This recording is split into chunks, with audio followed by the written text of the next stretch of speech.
trying to stay away from some of the bad things that happen on the street.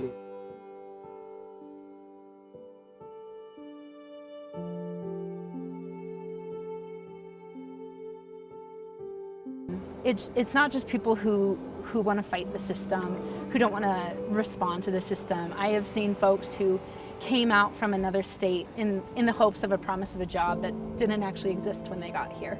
I have seen folks who lost their significant other and just went into depression and ultimately lost their job and lost everything. My wife just died, and I was living with her for the last 15 years. This is just a month ago. She died, and they locked me out of my room. Said everyone out here has a different narrative.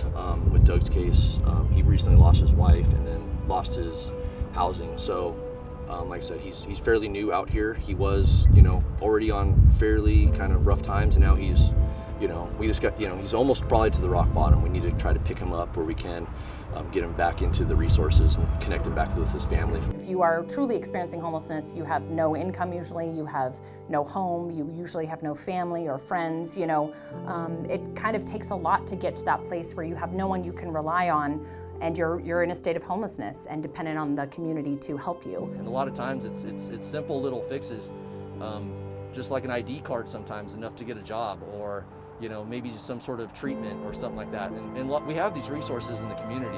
There's quite a bit of them. But it doesn't mean that they're forever going to be quote unquote plaguing our society. They just need somebody to support them, believe in them, and give them hope.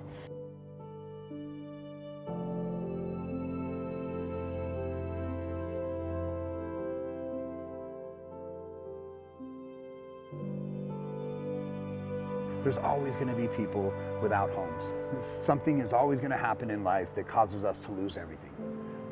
That you're not going to stop that. Get my little house back, get a house again. I had a house, I had cars, I worked at Costco for 20 years, I lost everything. So, it sucks. So that's my goal, is to get back, run it back. What we're gonna stop, and what their goal is to get ahead of it, know folks. So when you are on the streets, we know you individually by name. That's why they're having the by name list, and then we're able to access all of the resources for you. Because a lot of times is why we're not able to help people is because lack of knowledge or lack of access to things, or these barriers. So what Built for Zero is doing right now is identifying barriers that prevent people from getting off the street, and finding solutions for them, and then doing it in a unified way.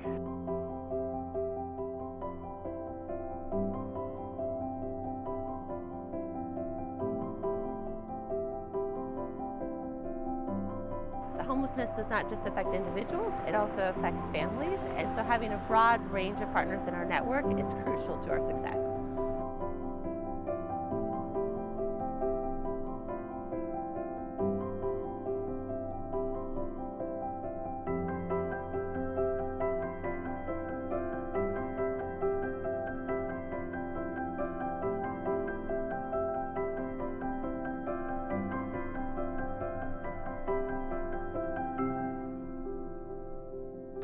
One of my dad's major accomplishments that he told me about, in fact, it was probably one of his biggest accomplishments as mayor, was building the homeless shelter. And so to be able to run this for Volunteers of America and be the director at the homeless shelter means the world to me, on so many different levels. And a lot of those are on a personal level from my own experience, but also knowing that my dad had such a major hand and making that shelter a reality, because before he did this, there was no homeless shelter. So it's really, there's so many different reasons that this means so much to me.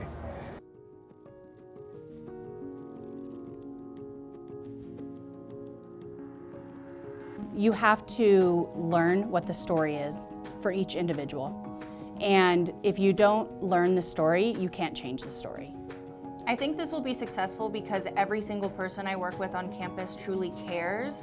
And we also have just a plethora of backgrounds, like mine is with substance use and people experiencing homelessness, but my coworkers have experienced the criminal justice system, and then RISE, who's the operator here, they have peer support specialists. So we have such a melting pot of people, and it really is awesome to come to the table and get everyone's viewpoint.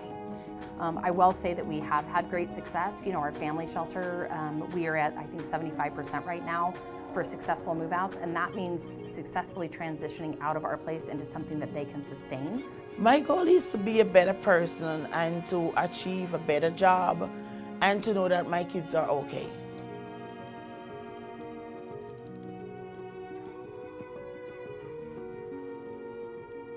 In order to bridge people out of homelessness into affordable housing, in a stable environment, our partners are crucial in this, and case management services with our partners is what makes the program so successful.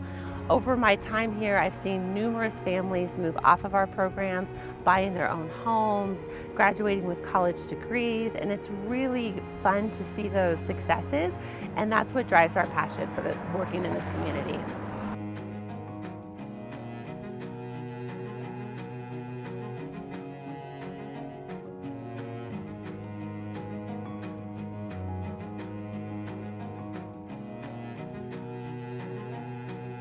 Hope Springs is a bridge housing project.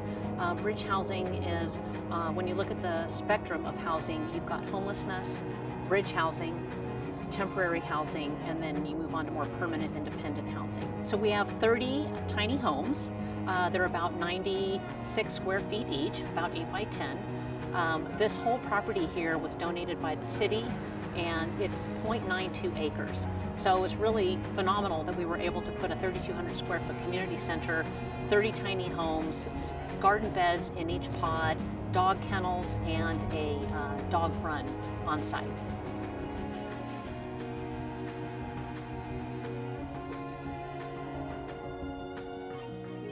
The Village on State Street is a really unique project. There are 216 dorm units. So the setup is very much like a college dorm where lodgers have access to their own room with a restroom that's shared down the hall. There are also a lot of great amenities at the Village. There's a rec room, there are numerous libraries throughout, residents can receive their mail here. There's also a dining hall and then some nice outdoor gathering areas as well. The Village is really intended for people who are working but struggling to afford rent. But I think what's really great is that we have documented outcomes that show how the Village has really helped vulnerable people in our community. But even beyond that, it really has been a community project.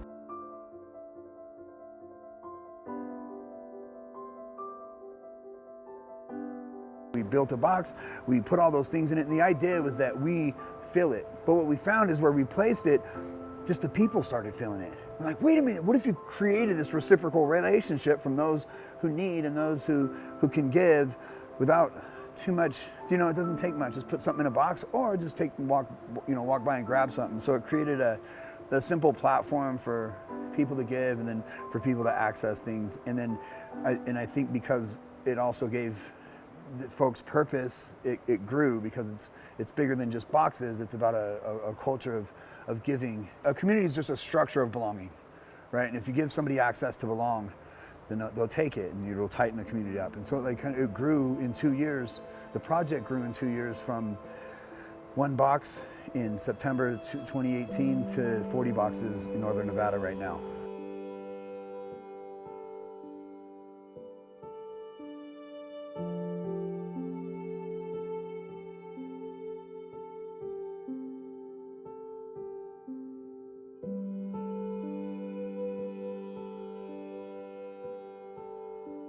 I would say 95% have some sort of mental health difficulty, and that might be just anxiety, which is something that many people face anyways, especially with COVID and quarantine and after a holiday season. So between like depression and anxiety and all the way up the line to bipolar disorder or schizoaffective disorder, I would say in the whole range of mental health diagnoses, 95 to 99% of our guests.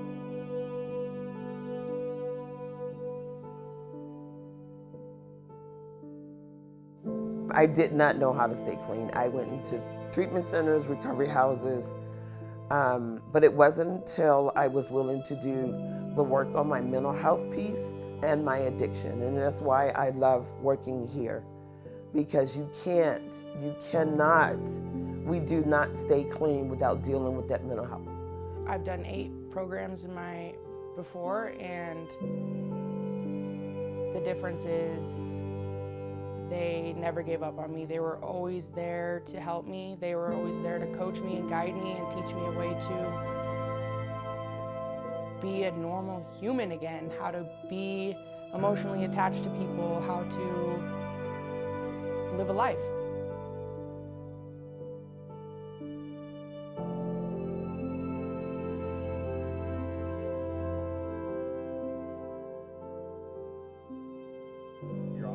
Okay. Well, just know that there are programs out there that can help you get off these streets, man. And like I said, the Hope Springs, that's one of them. The VOA, the Restart program, that's another program that can help you. So just keep that in mind. So if you do get to a point where you need some help, man, there's services there, all right?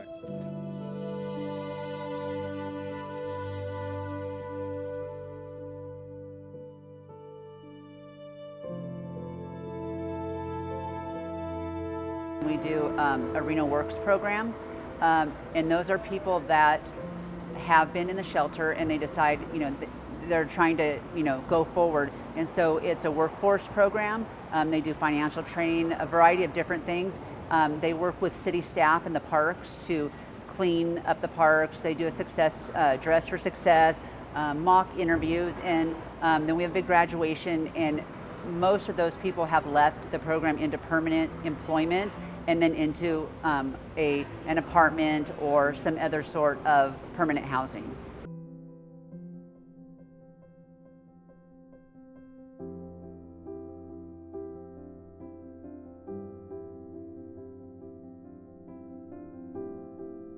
Just came by bringing some services to see what it is that you need, how we can help you to try to get off these streets, man. Address, shower and clothes. An address, shower, and some clothes? Yep. That's all I need.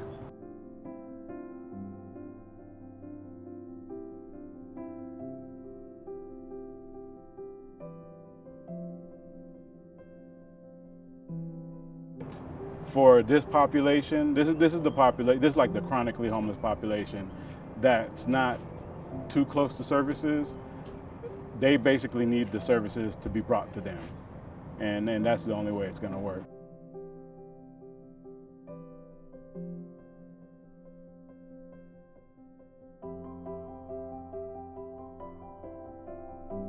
Extra stuff. So my primary job is to keep the parks and the river clear. I don't want to just be pushing people around. I want to be able to help them out. And so that's what I'm trying to do.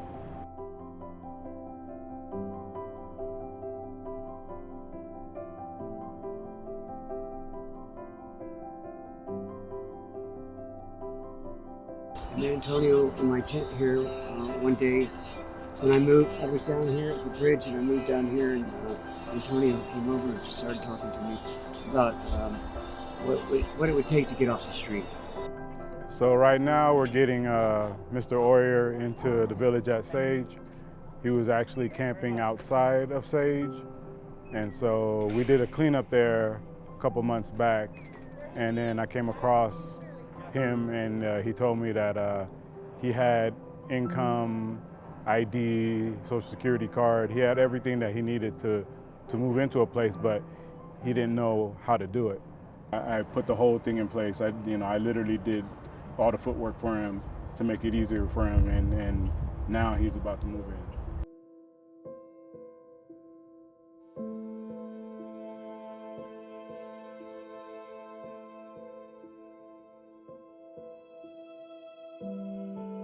Yeah, Antonio came over and let me know I had to move.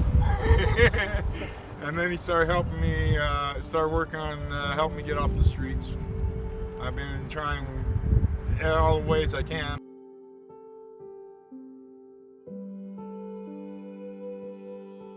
So Bill, if you need anything, man, you know how to reach me. Yeah, I got your phone number still. Just let me know if you need, my help with anything, Yeah.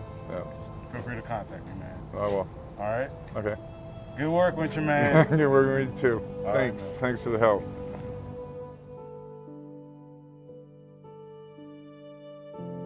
Just seeing them, the smile on their faces, when they get their places, man, it's amazing. Or if they get a job or whatever the case is, I just like helping these people out.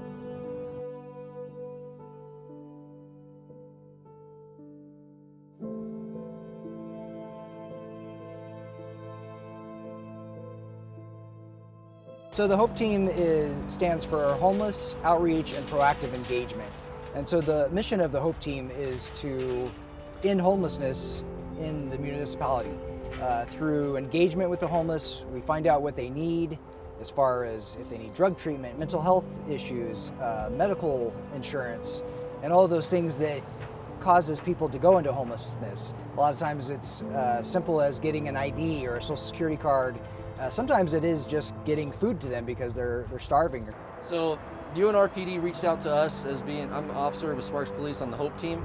So we've been doing this since July, contacting the people that are experiencing homelessness on the river for several months now. We've gotten a little better at it. They haven't had the same exposure we have, so they've reached out to us to see if they can kind of learn from our examples and kind of some of our successes in that way.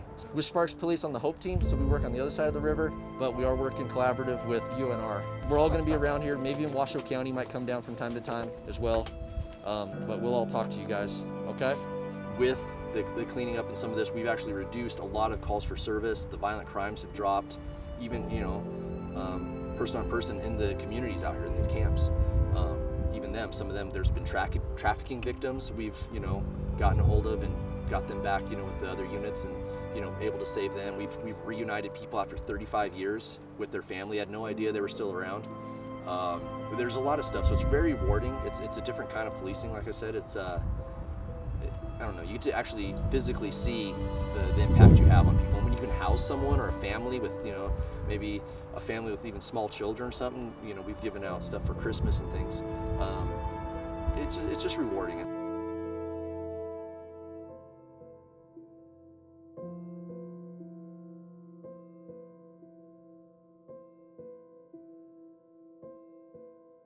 When we do have to take enforcement, it is difficult. It's even difficult for our officers to take that enforcement action because they have become friends with these folks. And so, but there is a time and a place for that for sure, because if a person that we've contacted 30 times isn't taking the services and they're still breaking the law, there does come a time that we have to enforce the law. Generally speaking though, we've contacted over 1,000 people that are experiencing homelessness, and we've only made 9 arrests at this point, which is phenomenal when it comes to some of the issues that we're dealing with. We're talking about drug addiction, people that are chronically committing petty crimes usually, and things of that nature. And so we'd much rather help somebody like that get off the street into permanent housing situations than to arrest them for a misdemeanor and then the next day they're back on the street again and nothing's really happened.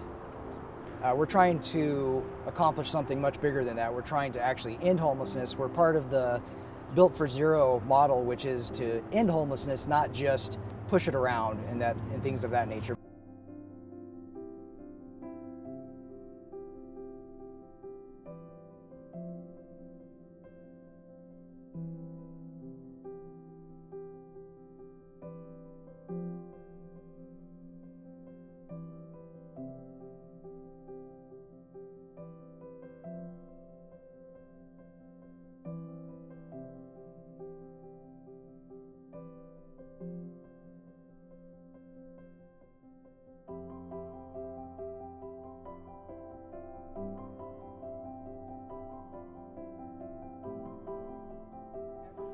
To make sure that people have all the services that are so critical to get their lives back on track. And so I think we also have to understand, just because you put a roof over someone's head does not mean a lot of those circumstances that got them here in the first place go away. We have to understand this, and for me, mental health and for the governor has been really, really important. That is a massive priority for me, is mental health and addiction. So I want to just start off by saying this couldn't have been done if we didn't have what's called the Community Homeless Advisory Board. And it was about 3 years ago that we decided to form this group to really delve into the issue of homelessness and what can we do. And what we found in the beginning was that everything was siloed. And we took the time as the Homeless Advisory Board to get past those silos and look for ways to cross-pollinate with each other and get some things done. The entire region benefits from this place, and we're pretty darn excited about it. This is something we have needed so desperately, a large facility to support our most vulnerable neighbors. I'm looking forward to establishing the Safe Camp location for those who do not want to live in a shelter but can still live safely and obtain services. This pilot program will provide room for 50 tents and will be near the essential services that will be added in upcoming phases on this campus, including laundry, DMV, workforce development, recovery services, counseling, and transportation.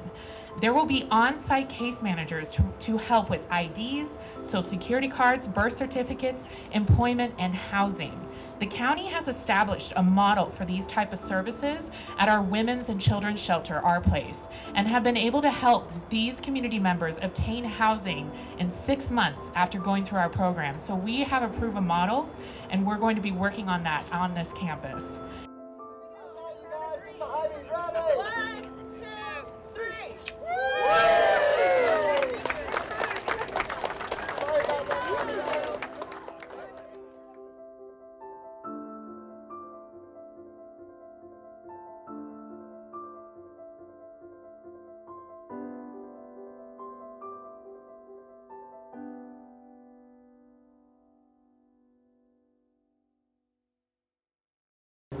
I hate to say it's one of the silver linings of COVID, is I feel like the collaboration between the City of Reno, City of Sparks, and Washoe County, and not just them, but Volunteers America, and then other community partners, has been tremendous. It's really brought us together.